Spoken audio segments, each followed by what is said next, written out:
It's a new beginning for us. The album is called It's the End of the World, but It's a Beautiful Day. And for me, it's an optimistic title. It says a lot about, having hope for the future.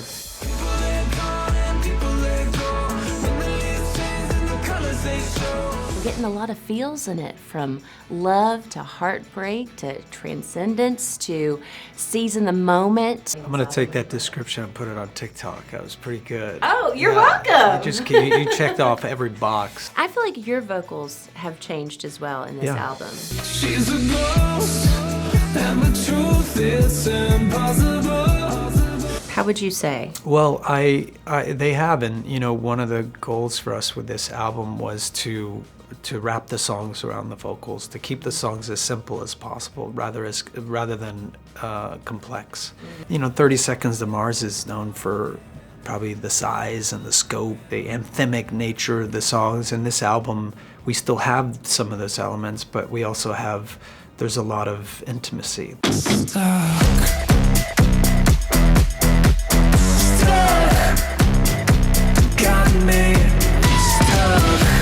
It's already achieved so much success. Stuck, it debuted at #1 on the alternative rock charts.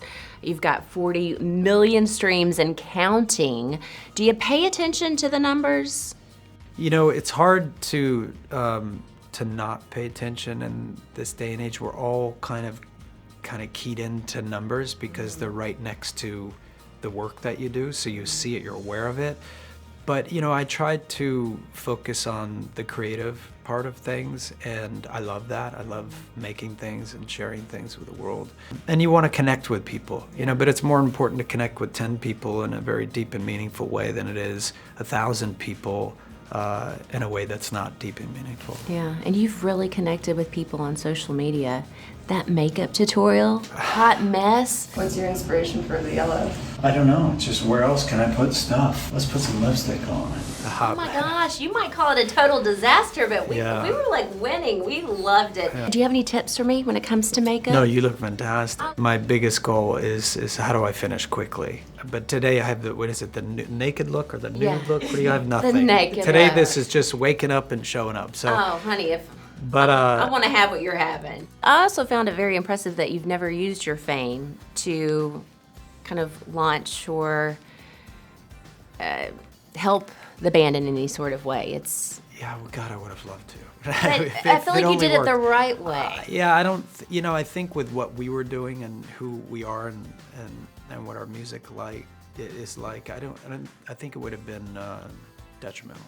I don't think it would have been additive. And but anyway, it took us a long time to play in Madison Square Garden, to headline festivals, and it's an incredible thing to earn that. And even with the drummer taking on a song, lead vocals in the song, you guys have not broken up. But how did it impact you seeing your brother take on the lead? Well, what I said is that he had a song on the last album, and a funny thing happened is it became this fan favorite. So I remember the first time he played it, I think it was at an arena in Paris, and there was 20,000 people, and he came out and sang the song for the first time, and the entire crowd was singing his song, and I was like, wait, I had to wait 20 years for that. But what was inspiring you and your brother as you were writing these songs? This album was born into the early days of COVID. And after my brother and I wrote, a dozen songs about isolation and, those darker days.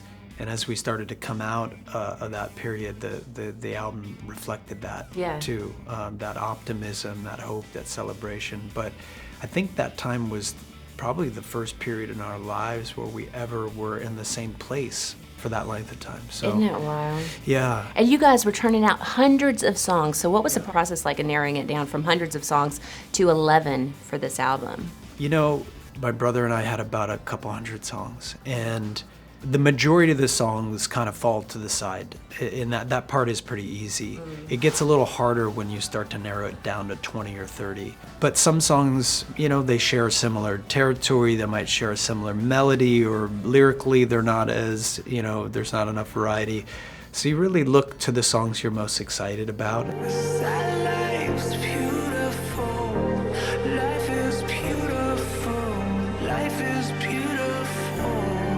And I didn't know if you'd be taking the elevator in today or if you'd be scaling the building, if we would see you pop in from our window. I would always prefer to rappel down into the window. Hello, yeah. I mean, because what gives with you climbing buildings city to city? Because first it happened in Berlin, the latest this week it was New York City.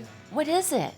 You know, I just like to climb. It's something I've always loved to do, but in 2015, I started to get a little bit more into it. I mean, we never know where we're gonna spot you next. What makes for the perfect building to climb? You know, one that you think you might not fall off of is a good one. I'd say so. Since you have that adventurous side to you, might you work in maybe some stunts into your upcoming performances?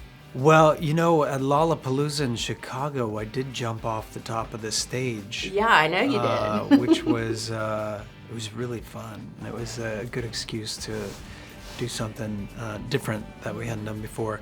And that was our first show back in a really long time. But generally the shows are pretty physical. Yeah. And we like that.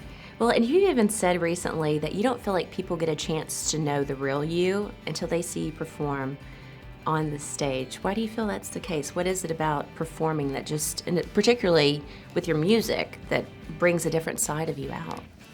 Well, I think with films, you know, you have a script, you have a character, you have circumstances, you have hopefully a great team around you and incredible writers, other actors. It's very collaborative and, you know, it's based on a story.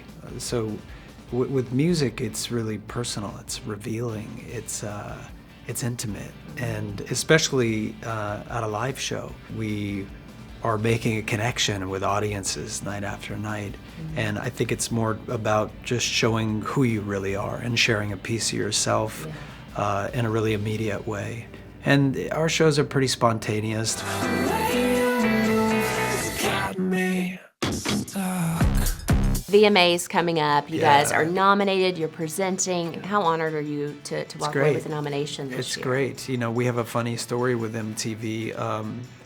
Is in the very, very beginning, we couldn't get them to play our videos. And they refused. It was one of those things where it's just one of those things where we had to go out and prove that we were worthy enough.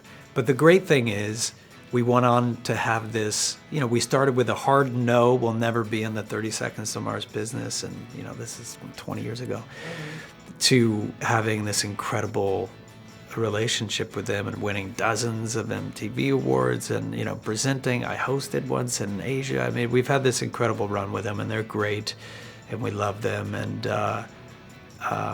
so I'm excited, yeah.